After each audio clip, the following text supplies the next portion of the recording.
The morning of April 17, 1847, dawned with a thick London fog that clung to the windows of Isabella Munro's bedchamber like ghostly fingers.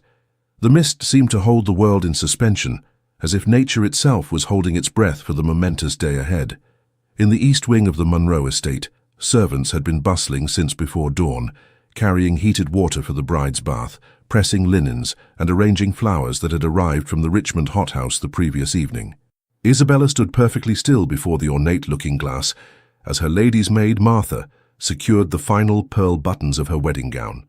The creation was a masterpiece of ivory silk, imported from Lyon, and Belgian lace so delicate it appeared to float around her slender figure. 6 months of work by London's finest seamstresses had culminated in this garment, designed to transform a nobleman's daughter into a duchess. "You look absolutely radiant, Miss Isabella," whispered Martha, her voice thick with emotion as she carefully arranged the delicate veil over Isabella's chestnut hair. Martha had been with her since Isabella was 7 years old, and the maid's eyes glistened with maternal pride as she stepped back to admire her handiwork. Isabella studied her reflection with critical eyes. The woman who gazed back at her was poised and elegant, with features that were pleasant if not striking. A straight nose, clear grey eyes, and a mouth that naturally curved into a serious expression. Her chestnut hair had been arranged in an elaborate style beneath the veil, adorned with orange blossoms and small pearl pins. A modest application of rouge coloured her cheeks, and the slight tremble of her gloved hands was the only outward sign of her inner turmoil. Today marked the culmination of her 22 years of existence, the day Isabella Munro would finally become the Duchess of Richmond, fulfilling the destiny laid out for her before she could even speak her first word. "Thank you, Martha," she replied softly, touching the pearl necklace at her throat. A gift from the Duke sent that morning with a formal note expressing his anticipation of their union. "I have prepared for this day my entire life." Indeed she had. Since the moment her father, Lord William Munro, and the old Duke of Richmond had shaken hands over her cradle, sealing her fate with a marriage contract written on parchment and bound with the seals of both houses, Isabella had been moulded for this role. Every lesson, every skill she had acquired was meant to prepare her to stand beside one of England's most powerful dukes. She had mastered French by age 10, adding Italian and German by 15. She could play Beethoven's most challenging sonatas with technical perfection, if perhaps less passion than her music master might have wished. Her watercolor landscapes had been praised by Royal Academy artists, and she could recite from memory the complex hierarchies and subtle nuances of proper etiquette that governed aristocratic society. And somewhere along the years of preparation, the young girl's dutiful acceptance had blossomed into genuine affection. She had met Edward Richmond only a handful of times, always in strictly chaperoned settings, formal dinners, a garden party at his country estate, once at the Opera in London, where he had commented favourably on her French. His dignified demeanour and occasional kind words had been enough for her romantic heart to weave elaborate dreams around. In the privacy of her journal, she had practised signing her new name, Isabella Richmond, Duchess of Richmond, the elegant script a testament to her hidden excitement. "The carriage awaits, miss," announced the butler Simmons from the doorway. His usually impassive face betrayed a hint of pride as he beheld the bride. "Lord Munro is ready to escort you." Isabella took a deep breath, steadying her nerves. Martha carefully draped the floor-length veil over her face, a symbolic barrier between the maiden she had been and the woman she was about to become. "You'll make a fine duchess, Miss Isabella," Martha whispered as she made a final adjustment to the train. "The finest Richmond has ever seen." The journey from the Munro estate to the Richmond Ancestral Chapel took 20 minutes by carriage. The morning fog had begun to lift, revealing glimpses of the lush April countryside coming into bloom. The Richmond Ancestral Chapel stood on a gentle hill overlooking the family's vast estate, its grey stone walls and Gothic spires dating back to the 15th century. As Isabella's carriage approached, she caught glimpses of England's most prestigious families entering the stone church. Ladies in their finest gowns and elaborate hats, gentlemen in formal morning attire with gleaming top hats and walking sticks, the cream of English society had gathered to witness the union of two great houses. Isabella's heart raced beneath her tightly laced corset. Through the carriage window, she saw the Duke of Wellington himself, hero of Waterloo, ascending the chapel steps. Cabinet ministers, peers of the realm, even distant royal cousins, all had come to see Isabella Munro fulfill the promise made at her birth. The carriage came to a stop before the chapel's ancient oak doors. Her father, Lord William Munro, a stern man of 50 whose business acumen had elevated their family's status beyond their relatively recent title, stood waiting to help her descend. His salt-and-pepper hair was impeccably groomed, his expression one of satisfaction rather than paternal affection. "Today you fulfill your duty to our family," he said, as he offered his arm, his usual greeting replacing any fatherly words of tenderness or pride. The marriage would cement the Munros' place in society, bringing their merchant wealth into the aristocratic fold through an alliance with one of England's oldest titles. "Yes, father," Isabella replied dutifully, though inside her heart sang with secret joy. For her, today was about more than duty or family advancement. It was about beginning her life with Edward, the man who had occupied her thoughts for years. The chapel doors swung open to reveal the interior, transformed by hundreds of white roses and burning tapers. The assembled guests, nearly 300 of England's elite, rose to their feet as the string quartet began the wedding march. The ancient stone walls seemed to hold their breath as Isabella took her first step down the aisle on her father's arm, her gaze fixed on Edward's broad shoulders at the altar ahead. He stood tall and proud in his formal attire, his aristocratic profile handsome against the backdrop of stained glass windows depicting his ancestors' military victories. The morning light filtered through the colored glass, casting a multicolored glow upon the scene. Isabella was halfway down the aisle when she noticed her 17-year-old sister Charlotte seated in the front row. The younger Munro daughter looked particularly lovely in a gown of pale blue silk that complemented her fair coloring, her golden curls arranged fashionably beneath a hat adorned with forget-me-nots.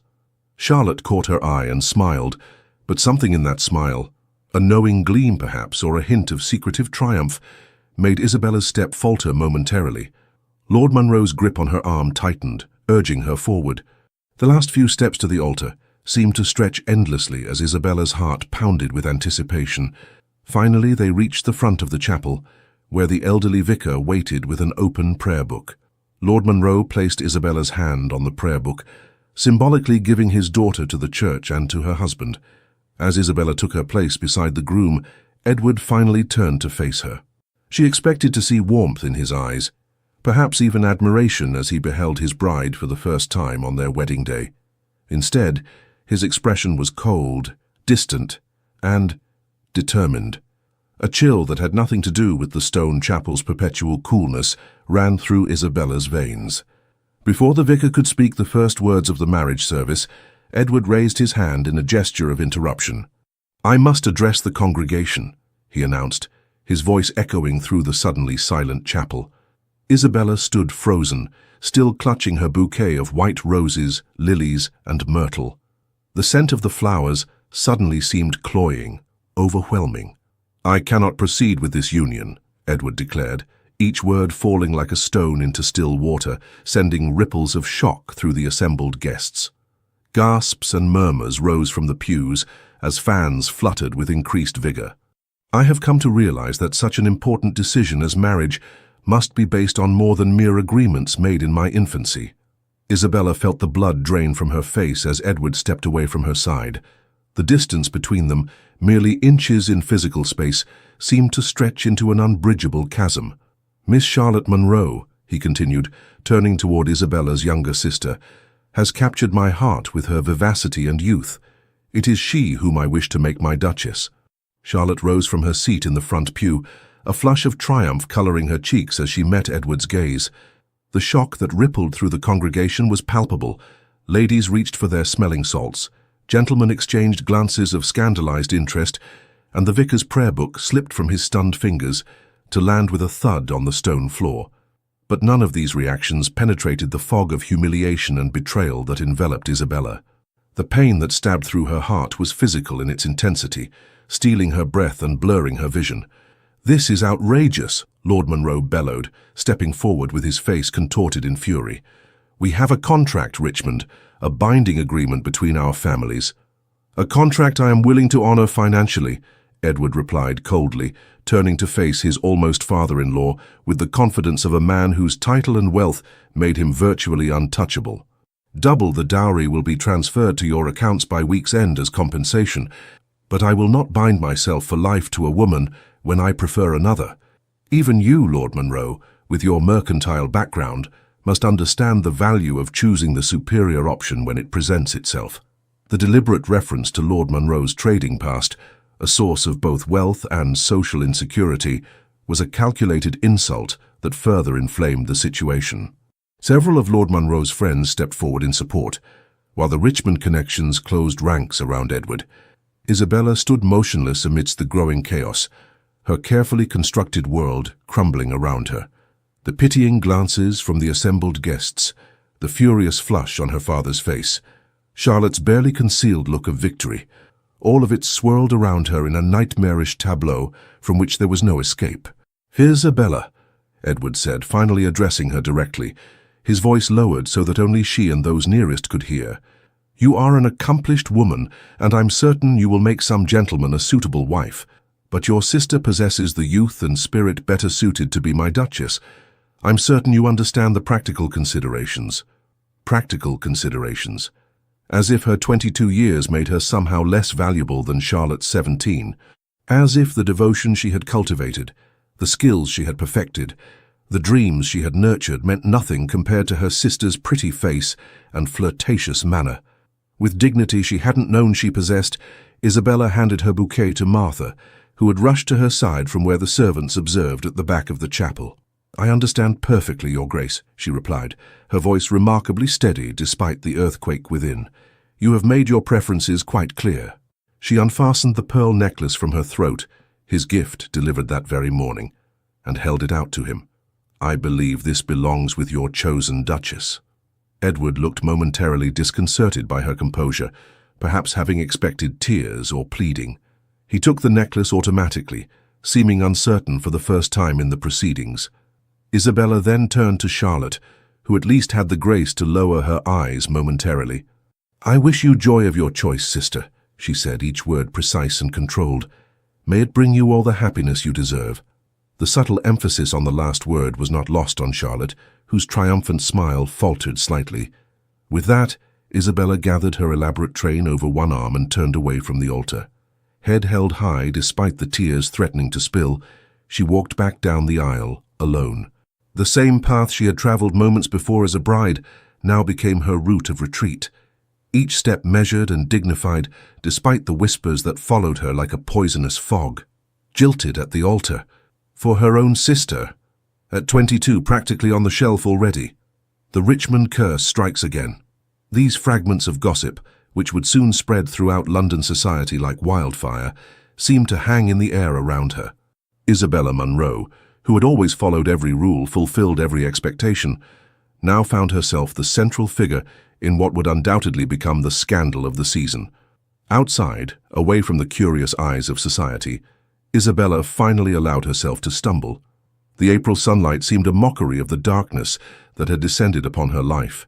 Her carefully cultivated composure, maintained through years of training in proper behavior, shattered as the enormity of the humiliation washed over her. "Miss Isabella," Martha called, rushing after her with a cloak to shield her from both the spring chill and prying eyes. "Please let me take you home." "Not home," Isabella managed through trembling lips, the first tears beginning to spill onto her cheeks. "I cannot face those walls right now, knowing how Father will look at me, as the daughter who failed in her only duty. Take me to Aunt Agatha's townhouse in London. She at least will understand what it means to be deemed insufficient by a man." Martha nodded, signaling frantically to the Monroe coachman, who had been waiting to transport the newly married couple to the wedding breakfast. He quickly brought the carriage around, helping Isabella inside while Martha shielded her from the first curious onlookers beginning to emerge from the chapel. As the carriage pulled away from the chapel, Isabella caught a final glimpse through the window of Edward and Charlotte standing together on the steps, already looking like the perfect ducal couple as the guests swarmed around them with renewed excitement. The scandal would be enormous, but Edward's title and Charlotte's youth and beauty would eventually smooth over the impropriety. Society always forgave the young, the beautiful, and the powerful. The life Isabella had prepared for since birth had been stripped away in an instant, leaving her adrift in a society that would forever define her by this rejection. The carefully arranged marriage that was to have been her crowning achievement had become her greatest humiliation. The skills she had acquired to be the perfect duchess now seemed as useless as a ship's sail in a desert. At 22, Isabella Munro had become a cautionary tale, the woman rejected by the Duke of Richmond, abandoned at the altar for her younger sister. And as the carriage rattled over the country roads toward London, toward the uncertain sanctuary of her aunt's home, she had no idea how to begin again. The journey to London stretched before her like her new future, unknown, unplanned, and terrifying in its emptiness. The wedding gown that had been designed to mark her transformation into a duchess now felt like a costume, its weight and restriction a physical manifestation of the expectations that had confined her life until this moment. As the Richmond estate disappeared behind them, Isabella allowed herself something she had never permitted before, the freedom to weep openly, with the abandonment of a woman who had lost everything she had been raised to value. In that carriage, racing away from her shattered dreams, Isabella Munro began the painful process of discovering who she might become when all her careful preparation proved worthless, and the path laid out for her since birth suddenly vanished beneath her feet. The carriage journey from Richmond Estate to London was a blur of green countryside, gradually giving way to the sprawling metropolis. Isabella sat in numb silence, her wedding gown a cruel reminder of all she had lost. As London's buildings began to appear, the reality of her situation settled upon her shoulders like a physical weight. She was no longer a bride-to-be, no longer the future Duchess of Richmond. She was now something far worse in Victorian society, a woman rejected, an object of pity and gossip. By the time the carriage rolled onto the cobblestones of Grosvenor Square, Isabella had composed her exterior, though her heart still thundered with pain and humiliation. Martha helped straighten her veil and wiped away the traces of tears, though nothing could be done about her reddened eyes. "Remember, miss, you've done nothing wrong," Martha whispered as the carriage came to a stop.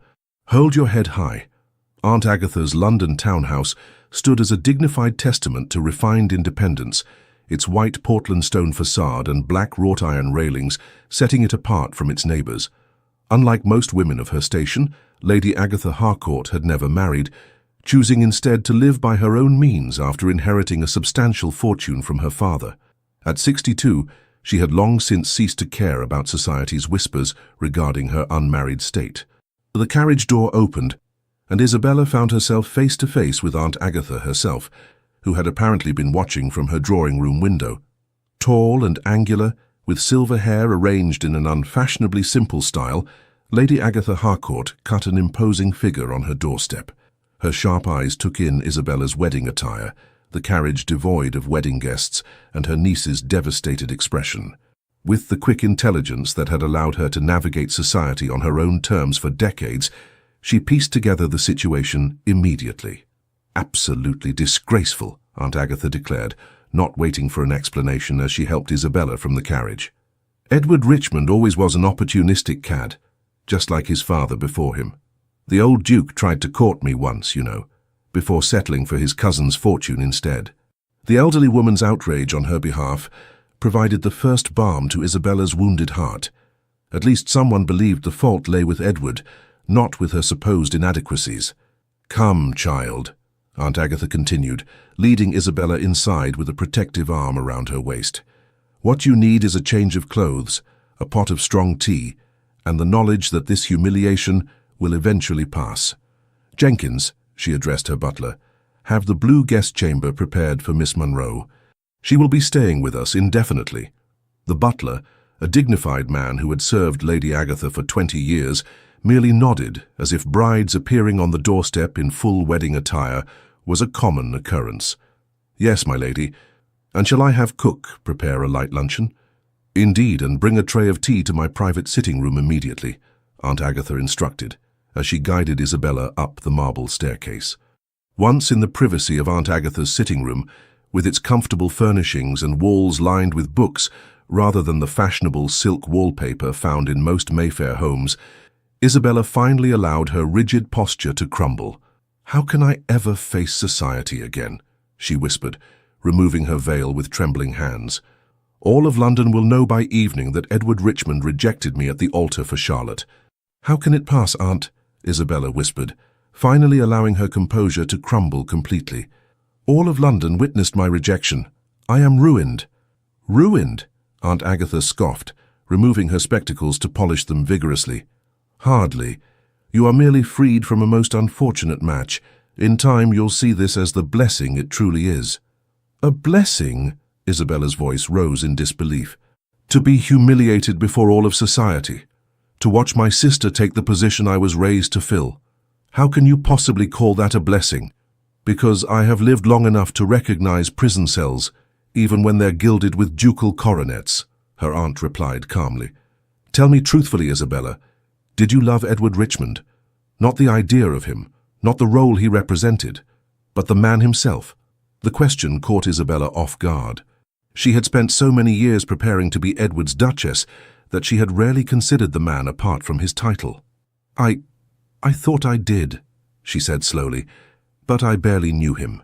We were never permitted more than a few minutes of conversation, always supervised." "Precisely," Aunt Agatha said with a decisive nod. "You were being sold into a marriage with a stranger, a handsome stranger with an impressive title, certainly, but a stranger nonetheless.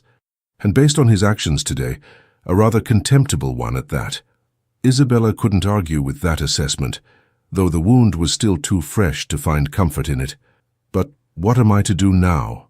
I've been trained for one purpose since infancy, to be the Duchess of Richmond. Without that future, I have nothing." "Nonsense," Aunt Agatha said firmly, as a maid entered with the tea tray. "You have a first-rate education, a sharp mind, and the freedom to discover who Isabella Munro might be, beyond the role that was assigned to her." She poured the steaming tea into delicate porcelain cups. "Besides, you have me, and unlike your father, I value you for more than your marriage ability." In the days that followed, Isabella retreated into the sanctuary of her aunt's vast library. Row upon row of leather-bound volumes offered escape from the reality of her situation, from the letters of sympathy that arrived daily, from her father's terse note announcing that Charlotte and Edward would marry within the month, from the gossip that undoubtedly circulated through every drawing-room in London.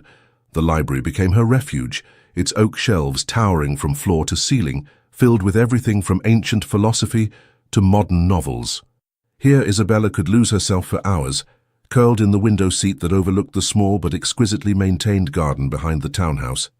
Between pages of Austen, Shelley, and Byron, Isabella found temporary solace. Books demanded nothing of her, no perfect posture, no flawless French pronunciation, no practiced smiles. They simply offered their worlds without judgment. One rainy afternoon, a week after what society had taken to calling the Richmond incident, Isabella was deeply engrossed in Mary Wollstonecraft's A Vindication of the Rights of Woman when Aunt Agatha entered the library with unusual excitement. "You cannot hide among these dusty tomes forever, my dear," she announced, pulling open the heavy curtains to let what little daylight penetrated the London rain clouds flood the room. "The Spanish Duke of Mendoza has arrived in London on diplomatic business, and I have secured us invitations to Lady Pembroke's literary salon this evening, where he will be in attendance." Isabella looked up from her book with a frown. "I have no desire to be paraded before another duke, Aunt, nor do I wish to face society's pitying glances so soon." "This is not about finding you another match," Aunt Agatha insisted, seating herself in the leather armchair opposite Isabella's window seat. "It is about showing London that Isabella Munro is neither broken nor in hiding. Besides, the Duke is known to be quite the intellectual. Lady Pembroke tells me he has translated several works of Shakespeare into Spanish himself." Isabella closed her book, keeping her finger between the pages to mark her place. "I appreciate your concern, Aunt, but I'm not ready to face society. The humiliation is still too fresh. And it will remain fresh if you continue to nurture it in isolation," Aunt Agatha replied, with the directness that had always characterized her speech. "I'm not suggesting you attend a grand ball or the opera, where you would be the center of attention. Lady Pembroke's salon is a small gathering of intellectuals and literary-minded aristocrats, precisely the sort of people who value conversation over gossip." Isabella hesitated, her natural inclination to withdraw warring with the growing tedium of her self-imposed isolation. What would I even wear? I brought nothing with me except my wedding clothes. Aunt Agatha smiled, recognizing the question as tentative acceptance. I've already instructed my dressmaker to send over several ready-made gowns that can be quickly altered to fit you. Nothing extravagant, simple, elegant attire suitable for a young woman of quality who values substance over ostentation. Despite her reluctance, Isabella found herself dressed in a simple gown of deep blue silk that evening, its modest cut and minimal embellishment a stark contrast to the elaborate wedding dress that now lay wrapped in tissue paper in the back of her wardrobe. Aunt Agatha had been insistent, and in truth Isabella was beginning to tire of her own company and melancholy thoughts. Lady Pembroke's salon was held in the tastefully appointed drawing-room of her townhouse on Berkeley Square. Unlike the glittering balls of the season, where hundreds of guests crowded into ballrooms under blazing chandeliers, the salon was mercifully intimate. Only 20 guests gathered to discuss literature and ideas rather than gossip and marriage prospects. Still, Isabella felt the weight of curious glances as she entered the room on her aunt's arm. Her story had undoubtedly reached every ear in London by now, embellished with each retelling. She kept her chin high, drawing on reserves of dignity she hadn't known she possessed. Lady Harcourt, Miss Munro. Lady Pembroke greeted them warmly, a kindness in her eyes that suggested genuine sympathy rather than morbid curiosity. In her 50s, with a reputation as a blue-stocking tempered by impeccable social credentials, Lady Pembroke was known for her literary interests and her disinclination toward malicious gossip. How delightful that you could join us. We are discussing the merits of the Romantic poets this evening. Mr. Wordsworth's latest publication has sparked quite the debate. Isabella nodded politely, steeling herself against the inevitable whispers. To her surprise, however, most guests seemed genuinely engaged in the literary debate rather than in her scandal. Perhaps Aunt Agatha had been right about this particular gathering.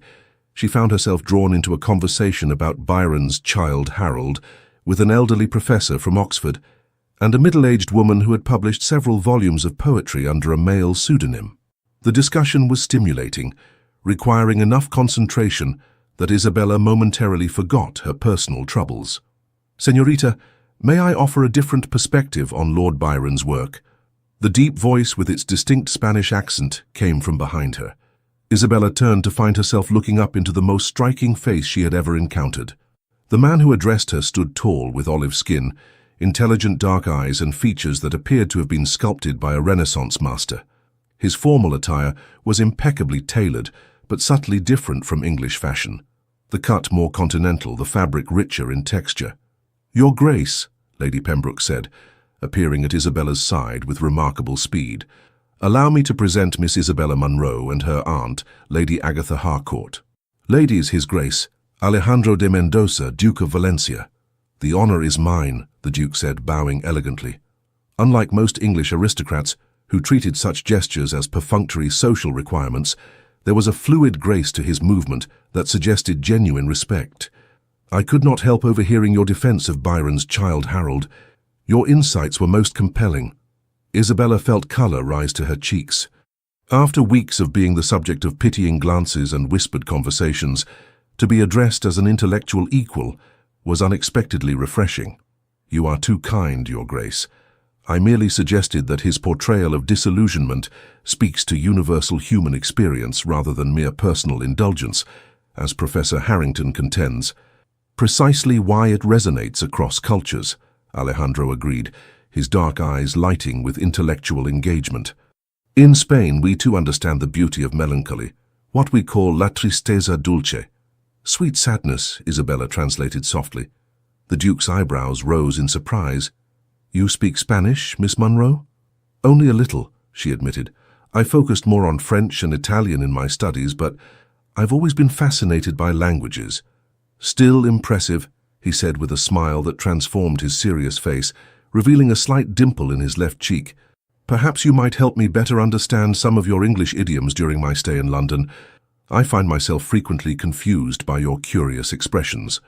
For the first time since her wedding day, Isabella felt the ghost of a genuine smile touch her lips. "I would be happy to assist, Your Grace, though I warn you that English is filled with contradictions." "As are most worthwhile things in life," he replied, his dark eyes holding hers for a moment longer than propriety strictly allowed. The conversation shifted to the Duke's diplomatic mission, negotiations regarding Spanish wine imports following recent changes in English tariffs, but maintained an intellectual quality that Isabella found engaging. Unlike the superficial exchanges she was accustomed to with English gentlemen, who rarely discussed serious matters with young ladies, the Duke spoke to her as if her opinions had genuine value. In Madrid, ladies frequently participate in political discussions, he explained, when she expressed surprise at his willingness to discuss trade policy with her. My own mother served as an unofficial advisor to the royal court on matters of international relations. I find the English custom of relegating women to discussions of weather and fashion rather limiting. Many English ladies would agree with you, Your Grace, Isabella replied, though few English gentlemen seem to share your perspective. As the evening progressed, Isabella found herself engaged in the most stimulating conversation she had experienced in years. The Duke was not only well-read, but possessed a perspective entirely different from the London gentleman she had known. He spoke of literature as something lived rather than merely studied, and listened to her opinions with genuine interest rather than polite tolerance. I must confess, Miss Munro, he said as the gathering began to disperse, when I agreed to attend this salon, I expected polite academic discussion.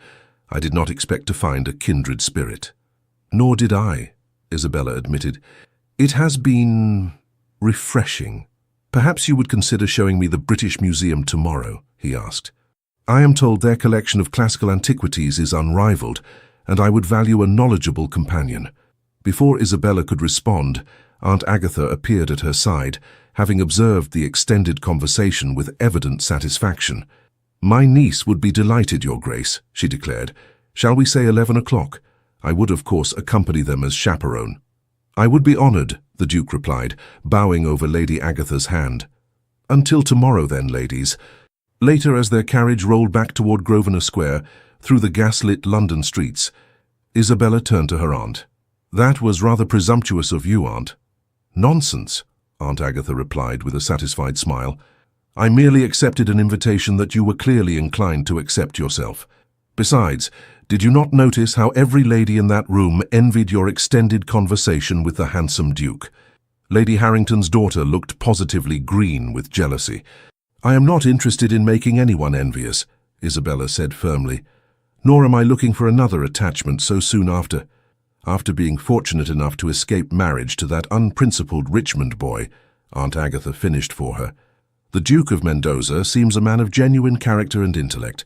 I'm not suggesting you marry him, my dear, merely that you allow yourself to remember there are worthwhile men in this world, men who see value beyond youth and a pretty face. Isabella turned to gaze out the carriage window at the gas-lit streets of London, the evening fog giving the lamps a ghostly halo. For the first time since her humiliation, she had passed an evening without dwelling on Edward's rejection or Charlotte's betrayal. The Duke's interest had been in her mind, her thoughts, not in her family connections or her suitability as a duchess. He didn't mention it, you know, she said softly. The scandal.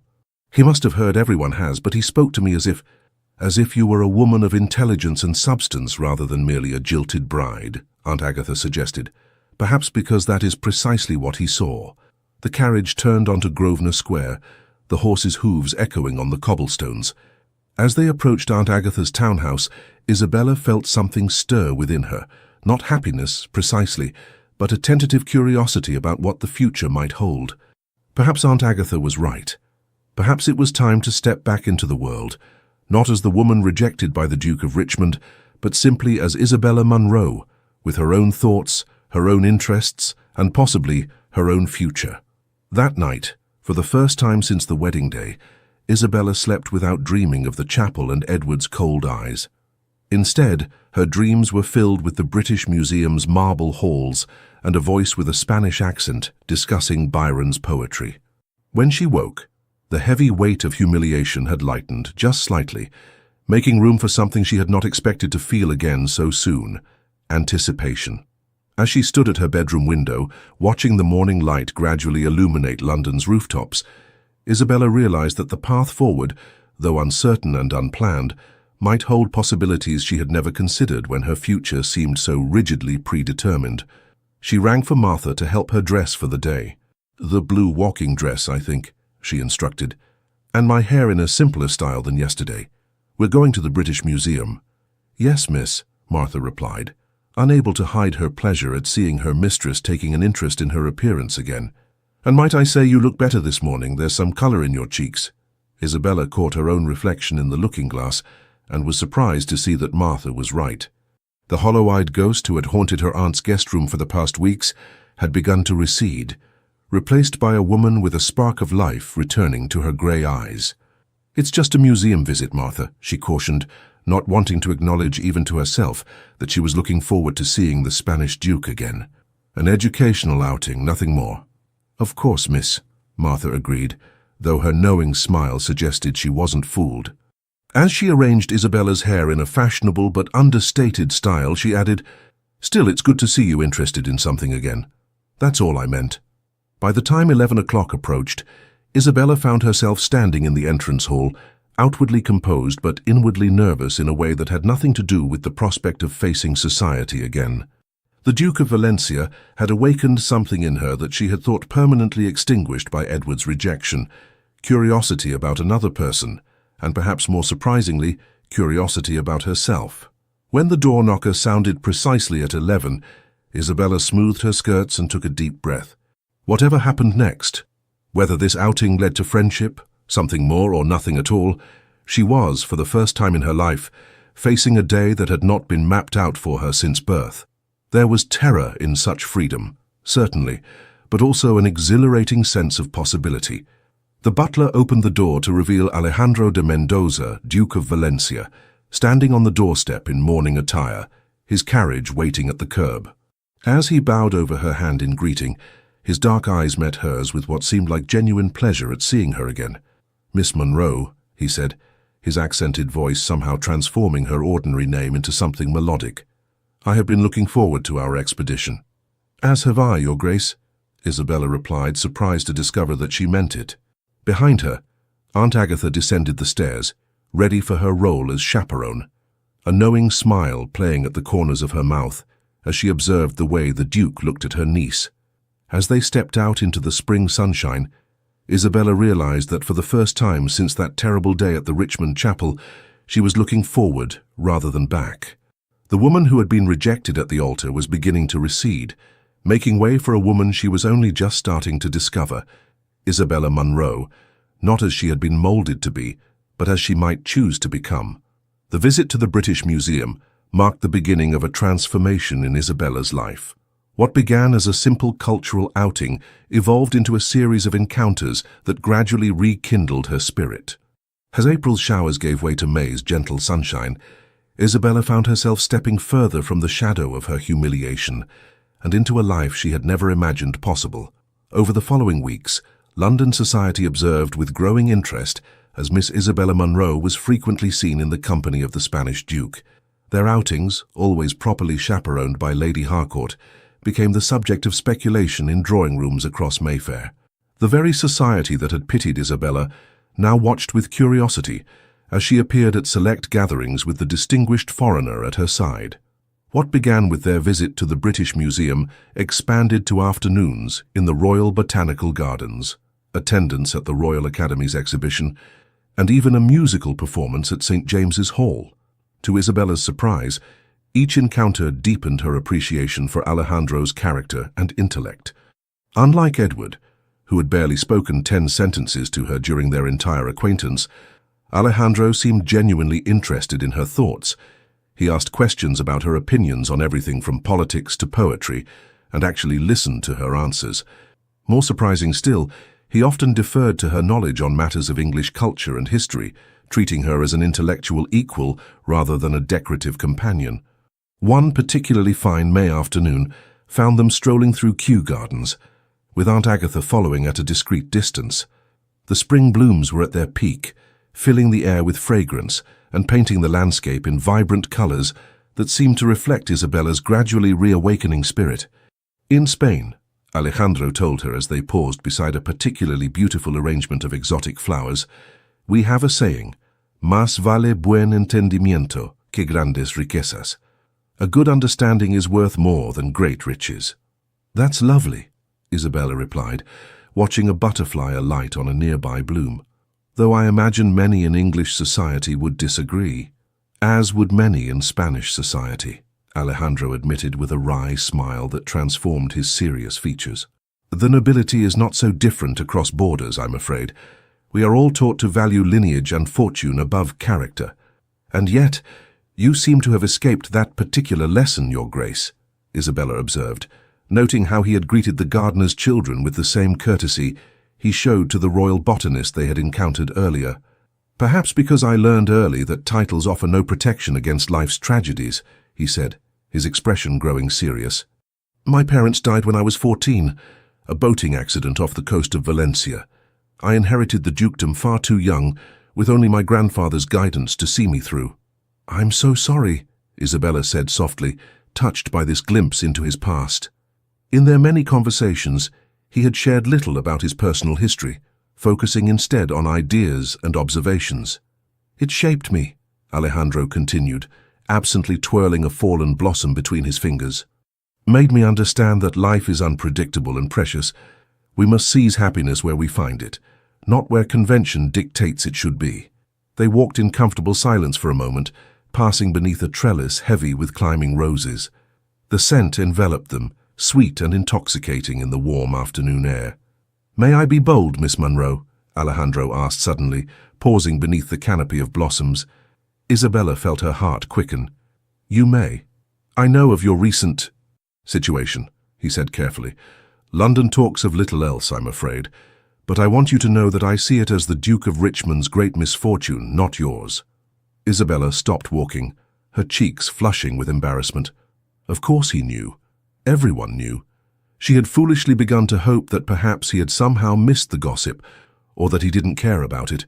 But now the humiliation she had gradually been setting aside threatened to engulf her once more. "You need not offer kind falsehoods, Your Grace," she said stiffly, retreating behind the polite mask she had perfected over years of training. "I am well aware of how society views a rejected bride." "I offer no falsehoods," Alejandro replied firmly, his dark eyes holding hers with an intensity that made it impossible to look away. "Only my own observation that a man who would humiliate a woman of your intelligence and grace reveals his own profound lack of judgment, not yours." His words, spoken with such conviction, broke through a barrier Isabella hadn't realized she'd built. For weeks, she had carried the unspoken belief that she must somehow have been lacking, too plain, too serious, too old at 22 compared to Charlotte's 17 years. "Thank you," she whispered, blinking back unexpected tears. Alejandro reached for her gloved hand, a gesture that would have been improper had Aunt Agatha not been distracted by an exotic plant several yards away. "In Spain, we also believe that sometimes fate leads us through darkness, only to reveal a brighter path," he said softly. "Perhaps your Richmond was merely an obstacle on your true journey." The warmth of his hand through her glove sent an unfamiliar but not unwelcome sensation through Isabella. She should withdraw her hand, propriety demanded it, but for once she allowed herself to defy convention. They stood thus for a moment, connected by that simple touch, while butterflies danced around the roses above them, and London society seemed very far away. The following day, Isabella was still dwelling on that moment in the garden, when Jenkins, Aunt Agatha's butler, entered the library where she had been attempting to read. "A letter for you, miss," he announced, presenting it on a silver salver. Isabella recognized the handwriting immediately, her mother's elegant script.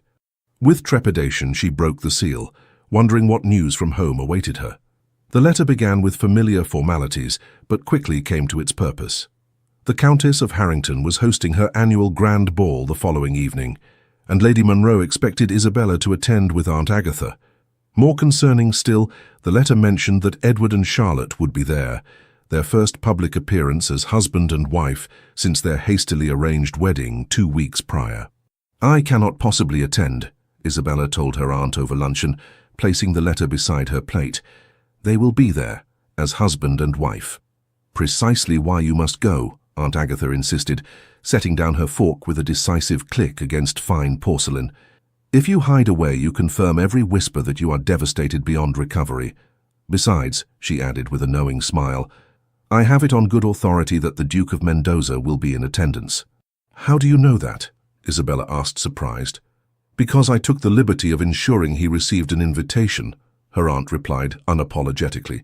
Lady Harrington and I have been friends since we were girls. She was quite amenable to adding the Spanish envoy to her guest list, especially when I mentioned his interest in English customs. Isabella shook her head at her aunt's transparent matchmaking. Even if he attends, I'm not certain I can face Edward and Charlotte together. The humiliation is still too raw. My dear, Aunt Agatha said, her voice gentler than usual, there will always be a reason to avoid facing them if you search for one. But consider this. Would you rather they believe they've broken your spirit, or would you prefer to show them that Isabella Munro is made of stronger stuff than they imagined? That evening, Isabella stood before her mirror, examining her reflection with critical eyes. Her gown was new, a creation of deep crimson silk that Aunt Agatha had insisted upon, claiming that Isabella had worn enough pastel colors to last a lifetime. Bold, not black for mourning, nor white for innocence, her aunt had declared when the dressmaker presented the design. A color that announces your transformation. The woman reflected back at Isabella barely resembled the bride who had stood in white just weeks earlier. There was a new awareness in her eyes, a slight lift to her chin that spoke of emerging strength rather than practiced poise. The crimson silk complemented her chestnut hair and fair skin, making her appear more vivid, more present than the watercolor pastels she had always worn as the dutiful daughter. When they arrived at Harrington House, Isabella took a steadying breath before entering the ballroom. The grand space glittered with hundreds of candles, illuminating London's elite in their finest attire. The moment she appeared in the doorway on Aunt Agatha's arm, conversations faltered and heads turned in her direction. "Courage, my dear," Aunt Agatha murmured. "Remember who you are becoming, not who you were told to be." Isabella nodded, scanning the room until her eyes found what they unconsciously sought. Alejandro standing near a column, his formal attire distinctly Spanish in cut and style. When he saw her, his face lit with a smile that somehow made the whispers around them fade into insignificance. He crossed the room to bow before her. "Miss Munro, you are a vision tonight."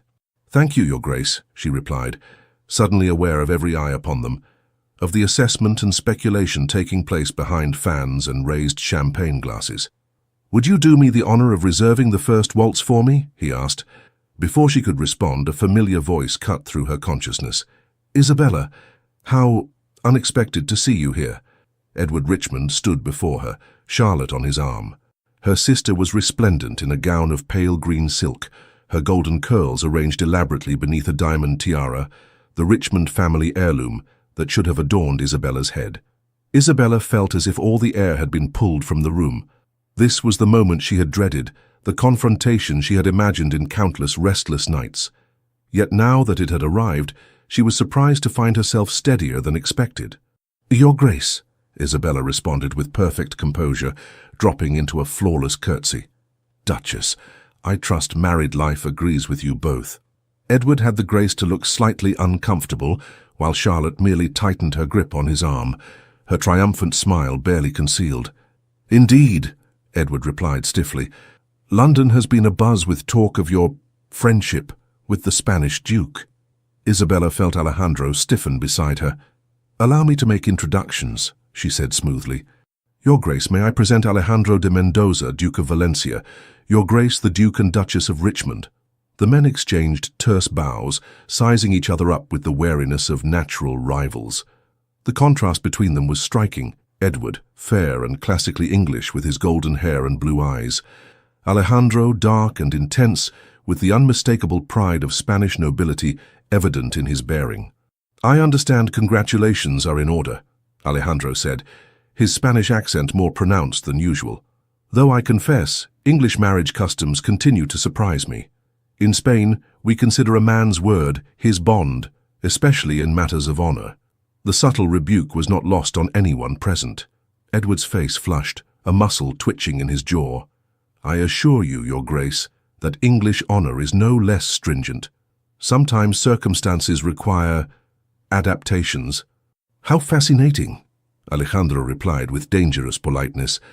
"In my country we have another saying, el hombre que cambia de opinión como de camisa No merece confianza ni en la misa. The man who changes his mind as often as his shirt deserves trust, not even at Mass. Charlotte's eyes narrowed. Perhaps some Spanish lessons would improve your English, Your Grace. Your accent makes understanding difficult. Charlotte, Edward murmured warningly. Isabella felt a surge of unexpected strength. The sister who had betrayed her, the man who had humiliated her, they suddenly seemed smaller than she remembered, less intimidating. His Grace speaks 5 languages fluently, Duchess. How many do you speak now? Charlotte's face flushed with anger. But before she could respond, the orchestra began the opening notes of a waltz. I believe this is our dance, Miss Monroe, Alejandro said, offering his arm. As he led her onto the floor, Isabella felt a weight lifting from her shoulders. The couple they left behind no longer held power over her happiness. Whatever pain they had caused remained, but its sting had lessened. You handled that with remarkable grace, Alejandro murmured as they took their positions for the waltz. I had an excellent example of dignity before me, she replied, nodding toward him. As they moved across the floor, Isabella became aware of something shifting within her. A final release of the life she had been prepared for, and an opening to possibilities she had never permitted herself to imagine. The gaze of society followed them, noting how well they moved together, how the Spanish Duke looked at his partner with undisguised admiration. There is something I must tell you, Alejandro said as they waltzed through the crowded ballroom. My diplomatic mission concludes at the end of this month. I will be returning to Spain. Isabella felt a sharp pang of disappointment. So soon? Yes, he confirmed. But before I go, there is something I must ask you. The music swelled around them as he guided her through the steps with confident ease. Other couples danced around them, but for Isabella, they might as well have been alone. In these weeks I have come to admire you greatly, Isabella, he continued, his voice low enough that only she could hear. Your intelligence, your resilience, your gentle heart. I find myself unable to contemplate returning to Spain without knowing if you might consider a future there. Isabella nearly missed a step. Your Grace, are you suggesting— I am suggesting nothing yet, he interrupted gently. Only asking if you might be open to the possibility of a life very different from the one you had planned. Spain is not England. Valencia is not Richmond. And I am not the man you were promised to since birth. No, Isabella agreed, a smile touching her lips. You are nothing like him, thank heaven. Alejandro's eyes widened at her response, then crinkled with pleasure. Does that mean you might consider my offer? I believe it means I would like to hear more about this offer, Isabella replied, surprising herself with her boldness. Perhaps tomorrow, in the park. As the waltz ended, Alejandro bowed over her hand. Tomorrow, then. For the remainder of the evening, Isabella moved through the ballroom with a new lightness. She noted the speculative glances, heard the whispers that followed her, saw Edward watching her with an expression she couldn't quite decipher. None of it mattered. For the first time in her life, Isabella Monroe was contemplating a future shaped by her own choices rather than by agreements made over her cradle. Later, as the carriage carried them back to Grosvenor Square, Aunt Agatha observed her niece with satisfaction. You seem different tonight, she remarked. More present. I feel different, Isabella admitted, as if I've stepped out of a role I've been playing all my life. And how does it feel, this freedom? Her aunt asked. Isabella considered the question. Terrifying, she said honestly, and exhilarating. The best things often are, Aunt Agatha replied with a knowing smile. That night, as Isabella prepared for bed, she found herself drawn to the window. The London sky was unusually clear, with stars visible despite the city's gas lamps. Somewhere beyond the horizon lay Spain, a country she had studied but never visited, a place as foreign to her as the concept of choosing her own path had been just weeks ago. Valencia, she whispered, testing the name on her tongue. The word itself sounded like freedom, like possibility. As Martha helped her out of her crimson gown, Isabella caught sight of her reflection once more. The woman who gazed back at her from the mirror was neither the bride rejected at the altar, nor the perfect duchess in training she had been raised to be. This was someone new emerging, Isabella Monroe, discovering herself for the first time. You seem happy tonight, miss, Martha observed as she brushed out Isabella's hair. It's good to see. Do I? Isabella asked, genuinely surprised. I'm not certain happy is the right word, but I feel alive, as if I've been sleepwalking all these years and have finally awakened. The following morning dawned bright and clear, as if London had decided to put aside its usual grey demeanour in honour of the decision Isabella faced.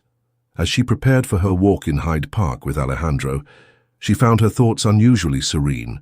Their meeting was set for 11 o'clock, and Isabella found herself ready well before the appointed hour, dressed in a walking ensemble of deep blue that complemented her eyes. She paced the drawing room, rehearsing possible responses to what she suspected would be a formal proposal. "You seem remarkably composed for a woman about to receive a proposal," Aunt Agatha observed as she entered the room, her perceptive eyes missing nothing. "We don't know that's what he intends," Isabella reminded her aunt, though her heart quickened at the possibility. "Don't we?" Aunt Agatha raised an eyebrow. "The man has called upon you nearly every day for 3 weeks, and looks at you as though you've personally hung the moon and stars. If that isn't a man on the verge of a proposal, I've misread every romance since King George was in short pants." Isabella smiled at her aunt's characteristically blunt assessment. "Even if you're right, I'm not certain what my answer should be. Spain is so far away, and so different from everything I know." "Which might be precisely what you need," her aunt replied thoughtfully, settling into her favourite armchair. "You were moulded since infancy to be the perfect English Duchess. Perhaps it's time to discover who Isabella Munro might become when freed from those expectations." "But what about you?" Isabella asked. "What about my family?" "I have survived 62 years quite successfully on my own," Aunt Agatha replied dryly. "I dare say I can manage without you, though I would miss you terribly. As for your family, Carson," she hesitated, "your father sees you primarily as a failed investment, and your sister has betrayed you in the most personal way imaginable. Perhaps distance from them would not be entirely unwelcome." Before Isabella could respond, Jenkins announced the arrival of the Duke of Valencia. Isabella smoothed her skirts, took a deep breath, and prepared to face a future she had never imagined. When Alejandro entered the drawing room, Isabella was struck once again by how his presence affected her. It wasn't merely his handsome features or his title. She had been raised among handsome aristocrats all her life. Rather, it was the quality of his attention, the sense that when he spoke with her she was truly seen. "Miss Munro," he said, bowing over her hand. "Lady Harcourt, you both look radiant this morning." "Flattery will get you everywhere, Your Grace," Aunt Agatha replied with unusual warmth. "Now, shall we proceed to the park? I understand it's particularly lovely this time of year." They walked through Hyde Park at a leisurely pace, Aunt Agatha maintaining a discreet distance behind them. Close enough for propriety, far enough for private conversation. The park was filled with fashionable Londoners taking their morning exercise, many of whom observed the trio with undisguised curiosity. "I've been thinking about what you said last night," Isabella began when they reached a secluded bend in the path overlooking the Serpentine. "And I have been thinking of little else," Alejandro admitted. "Perhaps I was too forward. If so, No," Isabella interrupted gently. "You weren't too forward. In fact, your honesty has been refreshing. All my life, I've lived with careful words and hidden meanings. You speak directly, and I value that more than I can express." Alejandro smiled, visibly relieved. "Then may I continue to be direct?" When Isabella nodded, he reached into his coat and withdrew a small leather case. "This belonged to my mother," he said, opening it to reveal an exquisite ring, a deep blue sapphire surrounded by diamonds. "In Spain, we consider sapphires symbols of loyalty and truth, values I have found abundantly in you, Isabella." He took her hand, his expression solemn yet filled with warmth. "I did not come to England seeking a bride. I came on diplomatic business, expecting nothing more than tedious negotiations and formal dinners. Instead, I found a woman of extraordinary character, intelligent, kind, and stronger than even she knows." Isabella felt tears gathering in her eyes as he continued. "I know this is sudden. I know Spain is not your home and that my proposal comes at a time when you are still healing from betrayal. But I also know with a certainty I cannot explain that you are the woman I wish to share my life with." He knelt before her, there on the gravel path, heedless of his immaculate trousers. "Isabella Munro, would you do me the great honor of becoming my wife? Not because of arrangements made in your childhood, but because we choose each other freely as equals. Time seemed to still around them, the gentle lap of water against the lake shore, the distant calls of children playing. The rustle of leaves overhead all faded into insignificance as Isabella looked into the eyes of the man before her. In that moment of perfect clarity, Isabella realized that the answer had been forming within her heart since their first meeting. Alejandro had entered her life when she believed herself defined by rejection, and had instead helped her discover her own worth beyond the role she had been raised to fill. The woman who had been betrayed at the altar was not the same woman who stood in the park today. In just a few short weeks, Isabella had begun to shed the layers of conditioning that had shaped her entire existence. With Alejandro, she glimpsed the possibility of a life built on mutual respect and genuine affection rather than duty and social expectation. "Yes," she whispered, then more firmly, "Yes, I will marry you, Alejandro." His face transformed with joy as he rose to slip the ring onto her finger. It fit perfectly, as if it had been made for her hand alone. "For you have made me the happiest of men," he said, raising her gloved hand to his lips. From behind them came the sound of applause. Aunt Agatha, abandoning all pretense of not eavesdropping, approached with a broad smile. "Well done, Your Grace," she declared. "I was beginning to fear I'd need to drop more obvious hints." "Aunt," Isabella protested, blushing furiously. "What? I'm an old woman with no time for unnecessary delays," Aunt Agatha replied unapologetically. "Now shall we discuss wedding plans? I suggest a small, elegant ceremony before you depart for Spain. No sense giving the gossips more time to wag their tongues." As they walked back through the park, arm in arm, Isabella was conscious of the curious glances directed their way.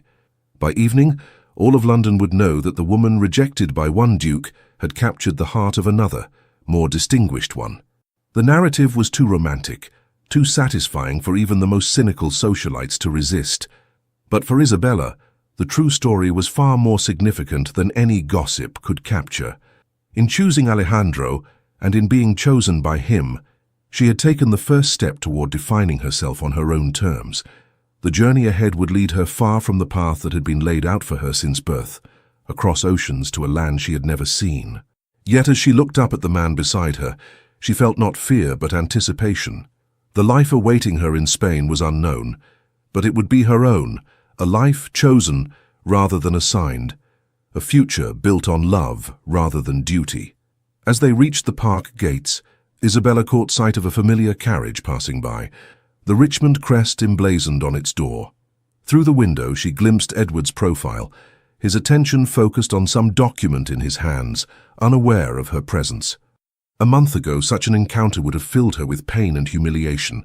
Today, she felt only a faint echo of those emotions, overshadowed by gratitude.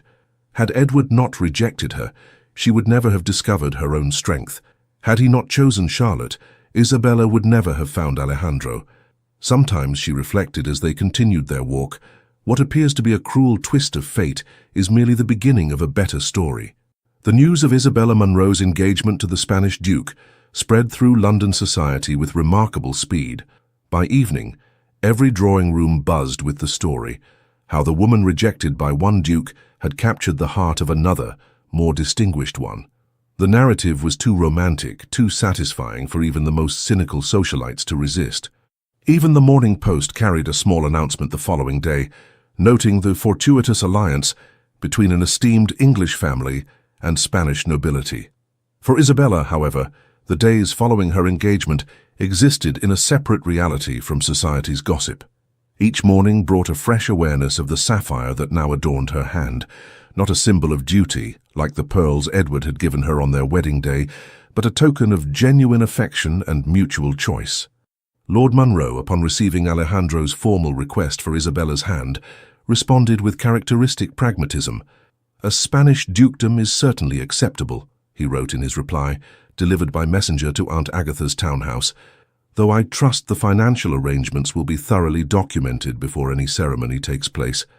Isabella read her father's letter with a mixture of amusement and resignation. "He hasn't changed," she told Alejandro as they sat together in Aunt Agatha's drawing room, reviewing their plans for the small wedding that would take place before their departure for Spain.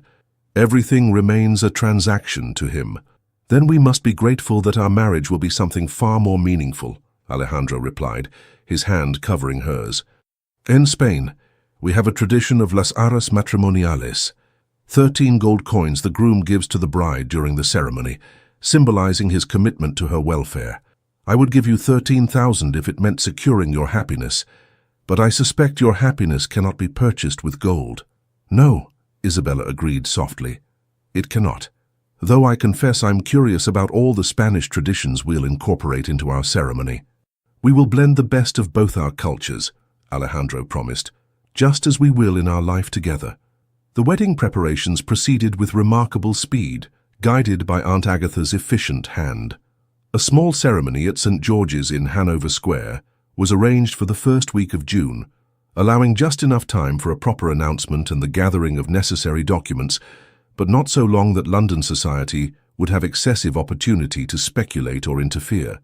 A month is rather quick, Isabella had worried when Aunt Agatha first proposed the timeline. Nonsense, her aunt had replied. It's perfectly respectable for a woman of your age, particularly given the circumstances. Besides, the Duke's diplomatic duties require his return to Spain. Would you prefer a long engagement, conducted primarily through correspondence? Isabella had to admit she would not. After spending her entire life waiting to fulfill a predetermined destiny, the idea of further delay held little appeal. As the wedding day approached, Isabella found herself settling into a strange new reality. Her days were filled with preparations, selecting a modest but elegant trousseau suitable for the Spanish climate, studying books about her future home, and practicing her Spanish with Alejandro's patient guidance. Her evenings often included small social gatherings, where she and her fiancé were the objects of intense curiosity and, increasingly, genuine good wishes. "You seem happy," observed Lady Pembroke during one such gathering, a musical evening at which Isabella had just performed a Spanish folk song that Alejandro had taught her. "Genuinely happy, not merely resigned or composed." "I am," Isabella replied, surprised by the realization. "I never expected to find such joy after that Richmond boy's foolishness," Lady Pembroke supplied when Isabella hesitated. "My dear, sometimes the greatest blessings arrive disguised as disappointments. I suspect in 10 years' time you'll look back on that day at the altar as the most fortunate escape of your life." 3 days before their wedding, scheduled as a modest ceremony at St. George's in Hanover Square, an unexpected visitor arrived at Lady Harcourt's townhouse. "The Duke of Richmond requests an audience with Miss Munro," the butler announced with evident disapproval. Isabella, who had been reviewing Spanish phrases with Alejandro's patient guidance, looked up in surprise. "Edward is here?" "Alone," the butler confirmed with a significant glance. Isabella exchanged a look with her aunt, who nodded grimly. "Show him into the small parlour, Simmons. I shall receive him there." "Are you certain?" Alejandro asked, concern evident in his expression. "I could accompany you." "No," Isabella decided after a moment's consideration. "This is a conversation I need to have alone, to properly close that chapter of my life." Alejandro's dark eyes searched hers. "As you wish, but I will be close by if you need me." Isabella touched his cheek gently. "I know. That makes all the difference." Edward stood stiffly by the window when Isabella entered the parlour, his back to the door as he gazed out at the square. The afternoon sun illuminated his golden hair and broad shoulders, the same figure that had once dominated her dreams and expectations. He turned at the sound of the door, and she was struck by how diminished he seemed compared to her memories. Still handsome, still aristocratic, but somehow less imposing than the man who had occupied her imagination for years. "Isabella," he began, then corrected himself. "Miss Munro, thank you for agreeing to see me." "What brings you here, Your Grace?" Isabella asked, maintaining a polite distance. She deliberately kept her left hand with Alejandro's sapphire ring visible as she clasped her hands before her. Edward's eyes flickered to the ring before returning to her face. "I've come to offer my congratulations on your engagement. The Duke of Valencia is well respected in diplomatic circles." "Thank you," Isabella replied simply. "Though I doubt you came merely to convey congratulations that could have been expressed at any social gathering." A flicker of the old Edward, imperious, slightly impatient, crossed his face before he mastered it.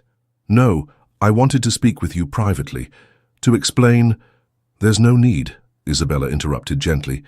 "Your actions at our wedding were explanation enough." "Were they?" Edward challenged, a hint of the entitled young man she had once idealized creeping into his tone. "Do you truly understand why I made that choice?" Isabella studied him, seeing for the first time the insecurity beneath his aristocratic bearing. Edward Richmond, Duke of Richmond, had never in his life had to explain himself to anyone, especially not to a woman. That he felt compelled to seek her out to justify his actions revealed more about his character than any explanation he might offer. "I believe I do," she said calmly. Charlotte was younger, more vivacious, perhaps more biddable. She represented a better opportunity to secure your bloodline with numerous heirs, a practical choice for a man concerned primarily with practical matters. Edward looked taken aback. "You've changed," he observed. "Yes," Isabella agreed simply. "I have." A silence stretched between them, filled with all that could not be said. How his rejection had broken her, how she had rebuilt herself into someone stronger, how that strength had allowed her to recognize a love far deeper than anything she had imagined feeling for him. "I did not come to justify my actions," Edward said after an awkward pause. "I came because Charlotte is not well. The transition to duchesshood has been difficult for her. She struggles with the responsibilities, the expectations." Isabella felt a pang of sympathy for her sister, despite everything. Charlotte had been raised as the pretty, charming younger daughter, never expected to shoulder the burdens that Isabella had been trained for since birth. "I'm sorry to hear that, but I fail to see how this concerns me." "You were trained for that role your entire life," Edward said, a note of desperation entering his voice. "You would have managed it flawlessly. I realize now that perhaps I acted hastily." The implication hung in the air between them. Isabella regarded him with newfound clarity. "Are you suggesting that you regret your choice?" she asked quietly. Edward did not answer directly. "I merely wish to convey that your abilities were perhaps undervalued." Isabella felt a surge of emotion, not the heartbreak or vindication she might once have expected, but a profound sense of closure. "3 months ago those words would have meant everything to me," she said softly. "Today they mean nothing at all. I wish you and Charlotte every happiness, Edward, truly, but my future lies elsewhere."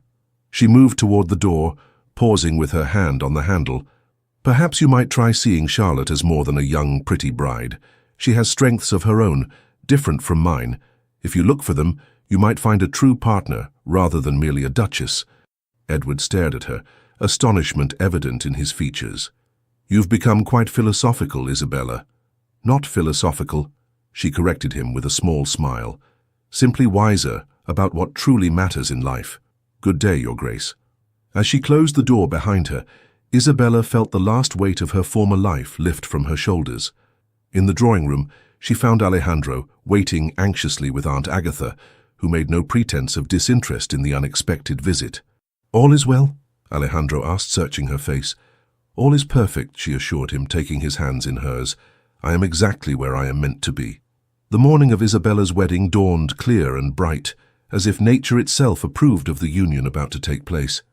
Unlike the elaborate preparations for her first wedding, this morning was marked by a calm intimacy. Martha helped her into a simple gown of ivory silk, new with no associations to her previous wedding, while Aunt Agatha supervised the arrangement of orange blossoms in her hair. "No veil this time," Isabella had decided. "I want nothing hidden between us." St. George's, Hanover Square, was modestly filled with a select group of London's elite, Aunt Agatha's friends, a few diplomatic associates of Alejandro's, and a small representation from the Monroe family. Lord and Lady Monroe sat stiffly in the front pew, their expressions a mixture of resignation and calculation. Charlotte was conspicuously absent, having pleaded a sudden illness that prevented her attendance. As the organ played, Isabella walked down the aisle on her father's arm, her steps sure and her heart steady. Unlike the first time she had traversed this path, today she moved not toward a stranger and a duty, but toward a man she had chosen and who had chosen her. Alejandro waited at the altar, his dark eyes never leaving her face as she approached. When Lord Monroe placed her hand in his, Isabella felt not the transfer of property from one man to another, but the joining of equals embarking on a shared journey.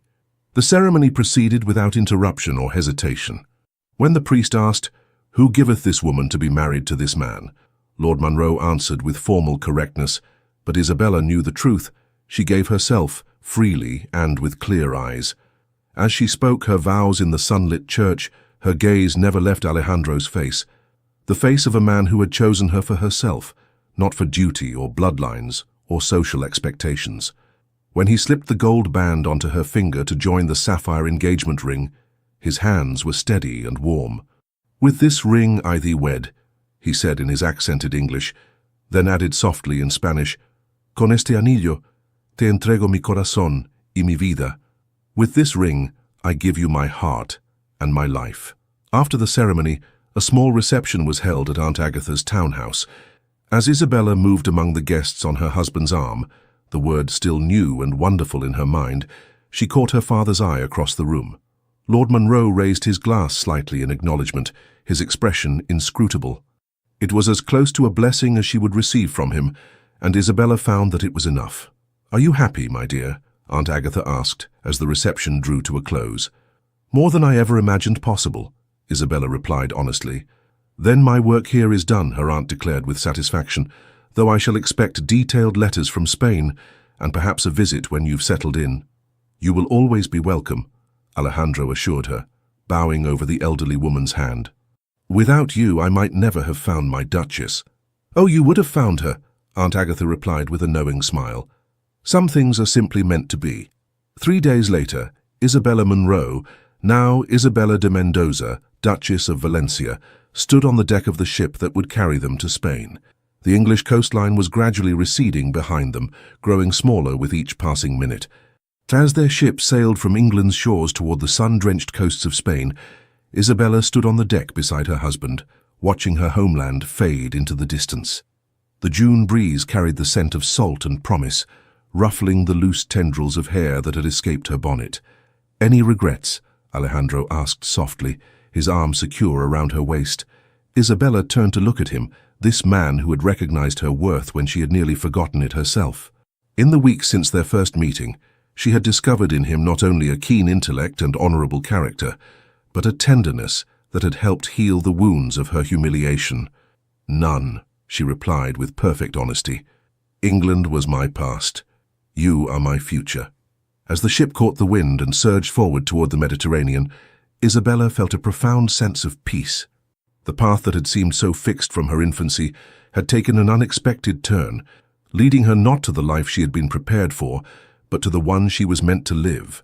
The southern Spanish sun would be different from London's gentle light.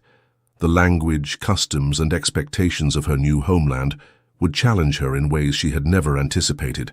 But with Alejandro by her side, Isabella faced this new chapter not with fear, but with excitement. She had entered the world as a girl promised to a duke since birth. She left England as a woman who had chosen her own destiny. And in that choice, Isabella Munro, now Isabella de Mendoza, Duchess of Valencia, had found not just love, but her true self. The voyage to Spain took 8 days, during which Isabella discovered she had an unexpected affinity for sea travel. While many of the passengers remained in their cabins, suffering from seasickness, she spent hours on deck, fascinated by the ever-changing face of the ocean and the vast expanse of sky above them. "You would have made a fine explorer in another life," Alejandro observed as they stood at the rail one evening, watching the sunset paint the water in shades of gold and crimson. "Perhaps in this life I still can be," Isabella replied. "There is an entire country waiting for me to discover it." Alejandro smiled, pulling her closer. "And I shall be your guide, though I warn you, once you've seen Valencia, you may never wish to leave." "Tell me about our home," Isabella requested, leaning into his embrace. "You've described the palace and the grounds, but what of the people? What of our daily life there?" As twilight deepened around them, Alejandro painted a picture of their future with words. The ancient stone walls of the Palacio de Mendoza overlooking the Mediterranean, the orange groves that filled the air with fragrance in spring, the staff who had served his family for generations and would welcome her as their new duchess. "My steward Rodrigo has been with us since before I was born," he told her. "His wife Elena runs the household. They have been preparing for your arrival with great enthusiasm. I believe Elena has already planned menus for the first month to introduce you to Spanish cuisine gradually. They sound wonderful, Isabella said, touched by the thought of strangers taking such care for her comfort. They are family, Alejandro corrected gently, as you will be. In Spain, the bonds between noble houses and those who serve them run deeper than in England. Generations of Mendozas and generations of their people, living and working together through war and peace, prosperity and hardship. On the final day of their voyage, the Spanish coastline appeared on the horizon, a golden line beneath a brilliant blue sky. As they drew closer, Isabella could make out the port city of Valencia, its ancient walls and towers gleaming in the afternoon sun. "Welcome to Spain, my love," Alejandro murmured, his arm around her waist as they stood at the ship's rail. "Welcome home." The word resonated within her. Home. Not the home she had been raised in, nor the Richmond estate she had been prepared to preside over, but a new home of her own choosing. As the ship maneuvered into the harbor, Isabella felt a surge of anticipation and joy. On the dock, a welcoming party awaited them. Alejandro's younger brother, Miguel, several local officials, and a contingent of servants in the Mendoza livery. The greeting was warm and effusive, with rapid Spanish that challenged Isabella's still developing comprehension. "They are saying how beautiful you are," Alejandro translated, as they rode in an open carriage through the city streets toward the Mendoza palace. "And how fortunate I am to have found an English rose to bring to Spanish soil." Isabella smiled, taking in the sights and sounds of her new home. The narrow streets with their balconied buildings, the markets filled with produce she had never seen in England, the cathedral spires rising against the blue sky. Everything was bathed in a golden light that seemed to make colors more vivid, sounds more musical, life itself more intense than in the muted grays of London. The Palacio de Mendoza stood on a hill overlooking the city and the sea beyond, its golden stone walls gleaming in the late afternoon sun. As their carriage passed through the massive iron gates and into a courtyard filled with fountains and orange trees, Isabella felt a sense of rightness, of belonging that surprised her. "What do you think?" Alejandro asked, watching her face as she took in the palace that would now be her home. "It's beautiful," Isabella replied honestly. "More beautiful than I imagined." A line of servants stood waiting to greet them, headed by an elderly couple, Rodrigo and Elena, the steward and housekeeper Alejandro had spoken of. They welcomed Isabella with formal bows and warm smiles, their Spanish slow and clear for her benefit. That evening, as she prepared for her first dinner as the Duchess of Valencia, Isabella stood on the balcony of their private apartments, looking out over the Mediterranean. The setting sun turned the water to molten gold, while fishing boats returned to harbor with their day's catch. "Are you happy?" Alejandro asked, joining her at the railing. Isabella turned to him, this man who had entered her life when all seemed lost and had shown her a world of possibilities she had never imagined. "Profoundly," she replied, reaching up to touch his face. "I never thought I could feel this way, so free, so alive." "That is all I wish for you," he said, drawing her into his arms. "To be happy to be yourself, not the woman someone else decided you should be, but the woman you choose to become." As twilight deepened into night, the stars emerged above them, the same stars that shone over England, but somehow brighter, more numerous in the clear Spanish sky. Isabella thought of the path that had brought her here, of the heartbreak that had ultimately led to joy. Edward's rejection, which had once seemed the end of her world, had merely been the beginning of a better story. Charlotte's betrayal had freed her from a life that would have confined her to a role rather than allowing her to become a person in her own right. She had entered the world as a girl promised to a duke since birth. She had left England as a woman who had chosen her own destiny. And in that choice, Isabella Munro, now Isabella de Mendoza, Duchess of Valencia, had found not just love, but her true self. 6 months later, the Palacio de Mendoza stood resplendent against the azure Mediterranean sky, its golden stone walls catching the warm afternoon light. From the terrace garden where Isabella sat sketching, she could see fishing boats dotting the bay below, their white sails bright against the deep blue water. 6 months in Valencia had transformed her in ways she could scarcely have imagined when she left England's shores. Her skin had taken on a golden hue from the Spanish sun, her once perfect English rose complexion replaced by a healthier glow. Her Spanish, once halting and formal, now flowed more naturally as she conversed with servants, local dignitaries, and the villagers who had welcomed their duke's English bride with unexpected warmth. "Working on another landscape, my love?" Alejandro's voice came from behind her as he emerged from the palace, loosening his cravat in the afternoon heat. Isabella smiled up at her husband. "Not today.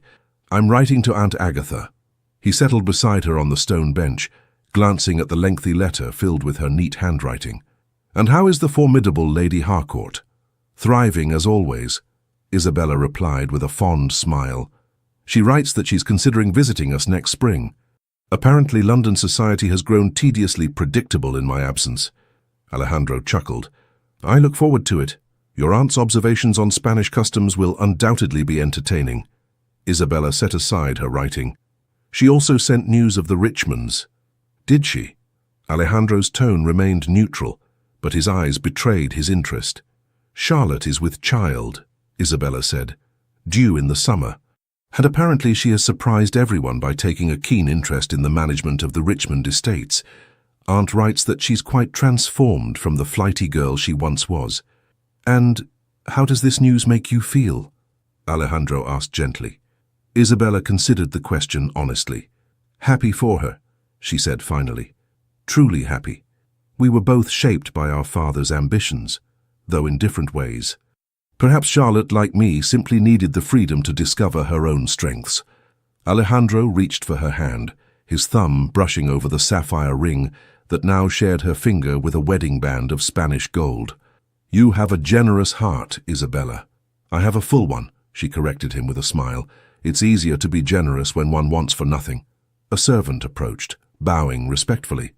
"Your Graces, the delegation from Madrid has arrived." "Thank you, Miguel," Alejandro replied. "Please show them to the library. We will join them shortly." As the servant departed, Isabella rose to prepare for their guests. The king's representatives had come to discuss Alejandro's proposals for modernizing Valencia's harbors, a project he had developed with Isabella's unexpected but valuable input. "Ready to astonish the king's men with your insights on maritime commerce?" Alejandro asked with a proud smile. "I believe so," Isabella replied confidently. In England, her education had been focused on making her an ornamental duchess, accomplished in arts and languages, but never in matters of true substance. Here in Spain, Alejandro had encouraged her to apply her intelligence to practical matters, valuing her perspective on everything from agricultural improvements to diplomatic relations. As they walked arm in arm through the sunlit corridors of the palace that was now her home, Isabella reflected on the extraordinary journey that had brought her here. The humiliation that had once seemed unbearable had become, in retrospect, the first step toward a happiness she could never have found as the Duchess of Richmond. "Sometimes," she said softly to Alejandro as they paused before the library doors, "I think about that day at the altar when Edward chose Charlotte, and I find myself wanting to thank him." "Thank him?" Alejandro asked, surprised.